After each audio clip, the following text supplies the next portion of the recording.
Bismillahirrahmanirrahim. My dear students of honors, part 3, how you folks are doing.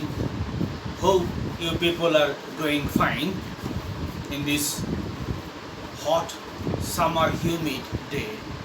And today we are going to start a new poem titled Death Be Not Proud. This is a sonnet and written in the form of sonnet. You know, the first 8 lines of the sonnet is called octave, and the last 6 lines are called sestet. And I will first go through the poem, and later I will tell you the paraphrase, critical appreciation, development of thought, and critical comments. And let me first go through this wonderful poem. Death be not proud, death be not proud, though some have called thee mighty and dreadful, for thou art not so. For those whom thou thinkest thou dost overthrow, die not, poor death, nor yet canst thou kill me from rest and sleep, which but thy pictures me much pleasure then from thee, much more must flow, and soonest our best man will thee do go. The rest of their bones and souls delivery, thou wert slave to fate, chance, kings, and desperate men, and dost with poison, war, and sickness dwell. And poppy your charms can make us sleep as well. And better than thy stroke, why swellest thou then? One short sleep past, we wake eternally, and death shall be no more. Death, thou shalt die. Let me now tell you the paraphrase. Oh death, do not be proud. You are not powerful or horrible as some people think. Those whom you are supposed to destroy are not dead in the real sense. You cannot kill me either. Death is like a restful sleep. People derive relaxation and joy from sleep, which is but a picture of death. Similarly, death gives greater comfort and rest. That is the reason why the best and virtuous people die young. Death frees their souls from the prison of their bodies and offers rest to them. As such, death cannot be called dreadful. Death,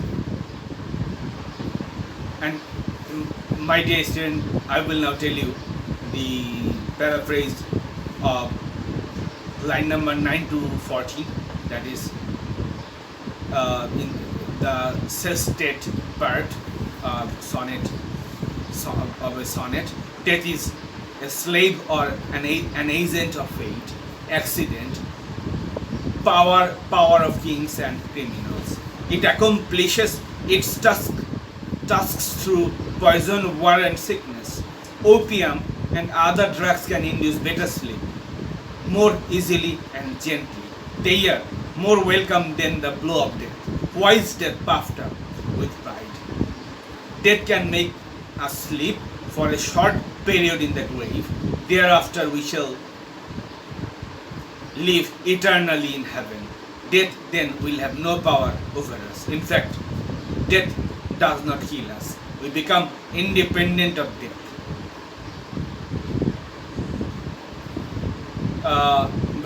Virtually, it is death which itself dies. And now, my dear students, let me tell you the critical appreciation of this poem. This poem is included as sonnet 10 in the volume of Holy Sonnets. Divine Meditations. Donne demolishes 2 popular concepts. Firstly, death is dreadful, and secondly, death is mighty. He personifies death and addresses death directly, death has a certain power over man and it gives temporarily. If death and sleep are like brothers, greater rest and relaxation must come from death. Death releases the soul from the body's prison. Opium and narcotics can induce sleep like breath. Why then should death boast of its power? The poet therefore calls it poor death. Moreover, man does not die, his soul lives forever. It is therefore death which becomes superfluous and meaningless. The victory of Christian resurrection over death is the last nail in the coffin of the dead. The poem proves the thesis that death is neither terrible nor mighty or powerful. And let me tell you the development of thought. The poet argues that death is not dreadful because those whom death claims to have killed have a long and peaceful sleep. Sleep resembles death, but just as sleep refreshes and invigorates, similarly, death would prove more comfort. Death would provide more comfort and pleasure. This is the reason for the virtuous dying here. Death brings rest and peace, and therefore it is not a dreadful death, a slave. Death is not powerful as men think. It is not a powerful king, but a miserable slave. It is an agent of fate, chance, actions of wicked people. Poison, waste, and sickness. Death is a servant of sickness and old age.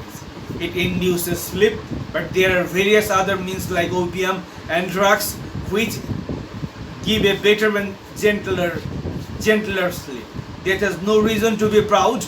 It can only make people sleep for some time. After sleep in the grave, people shall wake up on the day of resurrection and live forever.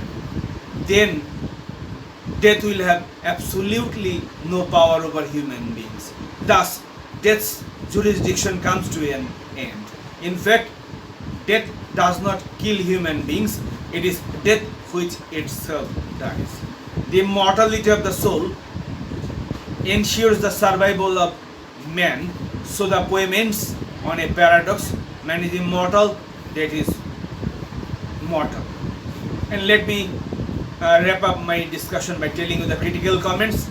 Apart from the debating skill and the reasonable argument of the poet, there is a lurking fear of death. The allusion to resurrection and immortality does not in any way reduce or diminish the fear of death. One is reminded of Bacon's word, men fear death and children fear to go in the dark. The comparisons are common. Death as sleep, death as opium, body as prison of the soul.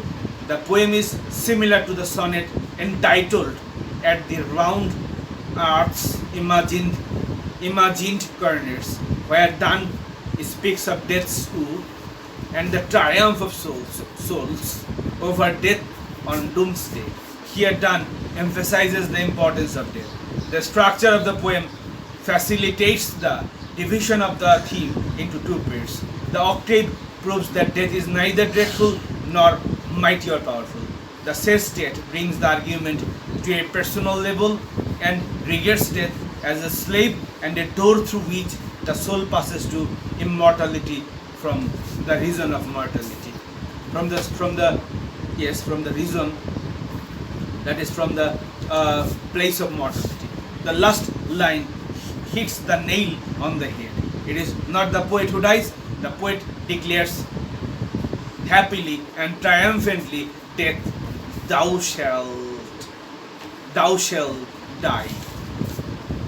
Death, thou shalt die.